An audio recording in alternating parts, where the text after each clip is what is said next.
नमस्कार दोस्तों। पिछले कुछ दिनों से मुझे डीएम्स, कमेंट्स, मैसेजेस आ रहे थे कि आप इस प्रोटेस्ट के बारे में कुछ बोलते क्यों नहीं, क्या आपका समर्थन है या नहीं। तो मैं कहना चाहता हूं कि अन्याय के खिलाफ आवाज उठाने की जब भी बात आएगी तब आज भी मेरा समर्थन है और हमेशा रहेगा। लेकिन मेरे कुछ सवाल हैं। मैं इस विषय का जानकार नहीं हूं। हमारे जैसे कलाकारों से अपेक्षा होती है लोगों की कि आप कुछ बोलिए, चाहे वो सिंगर हो, एक्टर हो, इन्फ्लुएंसर हो। लोग चाहते हैं कि बस आप बोलिए, चाहे हम उस विषय को जानते हो चाहे न जानते हो। तो क्योंकि अब लोगों ने कहा है तो मुझे लगा कि ये वीडियो से मैं अपनी बात भी रखूंगा और कुछ सवाल भी पूछूंगा। शायद मैं गलत हो सकता हूं, आप मुझे करेक्ट कर सकते हैं इस कमेंट में। प्रोटेस्ट करना जरूरी है, आवाज उठानी जरूरी है, लेकिन उससे सल्यूशन आएगा या नहीं? क्या हम इस चीज का सल्यूशन नहीं ला सकते? हम वहां पे प्रदर्शन कर रहे हैं, हम वहां पे प्रोटेस्ट कर रहे हैं, हम आवाज उठा रहे हैं, हमारी मांगे हैं कि एजुकेशन मिनिस्टर इस्तीफा दे दे।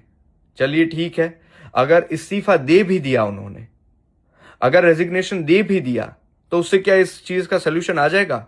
क्या फ्यूचर में कोई भी नीट का पेपर लीक नहीं होगा? क्या फ्यूचर में कोई भी सरकारी एग्जाम जो होगी उसमें कोई गड़बड़ नहीं होगी? सल्यूशन क्या है? आपको जो लीड कर रहा है, आप उनसे सवाल पूछिए कि इसका परमानेंट सल्यूशन क्या है। आप वहां पे जाके प्रदर्शन तो कर रहे हैं, आवाज तो उठा रहे हैं, लेकिन क्या उस आवाज उठाने से सल्यूशन आएगा या नहीं, यह पूछना भी बहुत जरूरी है। कल जिन बच्चों ने, निर्दोष बच्चों ने लाठियां खाई है, जिन्होंने मार खाया है, क्या उनको पता है कि इस चीज का सल्यूशन है या नहीं?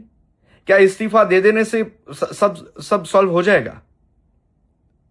मेरा सिर्फ इतना प्रश्न है कि हमारे पास इस देश में 140 करोड़ लोगों में इतने बुद्धिजीवी लोग हैं, एजुकेशन के जानकार लोग हैं, हमारे साइंटिस्ट्स हैं, हमारे लीडर हैं, हमारे नेता हैं, लॉ के जानकार लोग हैं।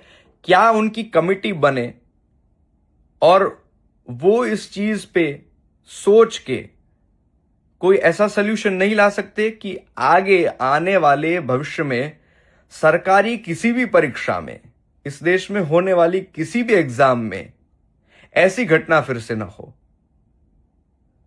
मुझे लगता है कि आवाज उठाना जरूरी है, लेकिन अगर उसका कोई सल्यूशन ही नहीं है, आप सिर्फ अगर नारेबाजी करोगे, वहां पे अगर कोई स्टैंड अप कॉमेडियन आके कोई जोक सुनाएगा, वहां पे डफली बजा के अगर लोग गाएंगे हम लेके रहेंगे आजादी, उससे सल्यूशन नहीं आएगा। ये केवल कुछ लोग अपने राजनीतिक फायदे उसमें से ले लेंगे।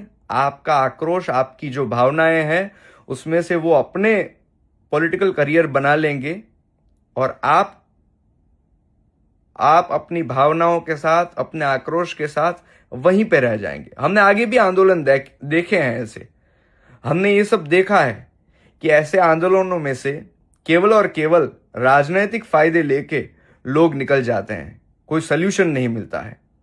तो मेरे यही सवाल है और मेरा समर्थन इस आंदोलन को पूरी तरह से है, आवाज उठाने को पूरी तरह से है।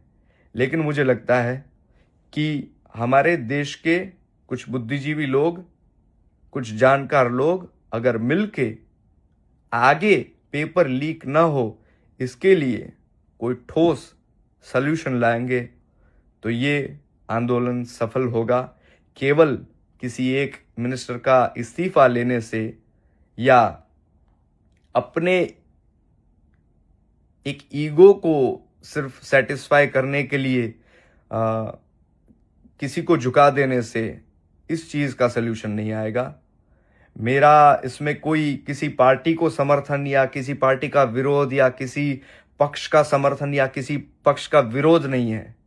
मुझे लगता है कि अगर देश को आगे बढ़ाना है तो हम अगर मंत्रियों के इस्तीफे लेते रहेंगे तो इससे देश कभी आगे नहीं बढ़ेगा।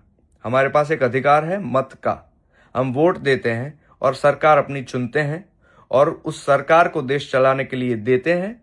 और अगर इस तरह से बार बार हम इस्तीफे लेते रहेंगे तो देश कभी आगे नहीं बढ़ पाएगा। तो आई विश एंड होप कि इस आंदोलन की सफलता केवल इस्तीफा लेने से नहीं आएगी, लेकिन कोई सल्यूशन देने से आएगी। Thank you.